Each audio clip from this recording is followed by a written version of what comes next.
নমস্কার। আমরা ভারতীয় জনতা হিন্দু মঞ্চের পক্ষ থেকে আজকে আমরা এখানে উপস্থিত হয়েছি।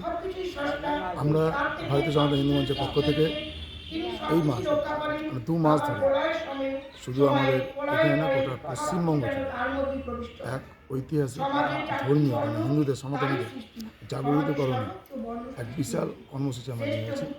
শ্রীমদ্ আমাদের পবিত্র ধর্মগ্রন্থ গীতা গীতা পাঠের মাধ্যমে পাড়ায় গীতা পাঠের মাধ্যমে সনাতনীদের একত্রীকরণ কর্মসূচি। এই কর্মসূচি যখন থেকে আমরা গ্রহণ করেছি ভারতীয় সনাতন হিন্দু মঞ্চের পক্ষ থেকে, আজকে তার বহরমপুর শহরের এখান থেকে তার আমরা শুভ আরম্ভ করলাম এখান থেকে।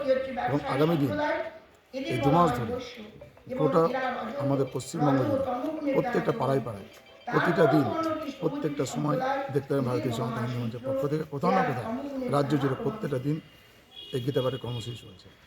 তার মেন উদ্দেশ্য আজকে সমাজ ব্যবস্থা যেরকমভাবে হয়েছে এবং আগামী প্রজন্ম যারা এখনও সনাতন ধর্ম সম্বন্ধে অনেকটা জানে না তাদেরকে জাগৃত করা, সনাতন ধর্ম যারা আছে তাদেরকে আরেকটু বেশি উৎসাহিত করা এবং সমাজের মধ্যে একটা পবিত্রতা ভাব নিয়ে আসা গীতা পাঠের মাধ্যমে সমাজ এবং এলাকার পবিত্রতা রক্ষা করা এবং যারা এই গীতা সম্বন্ধে জানবে তাদের মনের মানসিকভাবে তারা যাতে পবিত্রতা অর্জন করতে পারে তাদের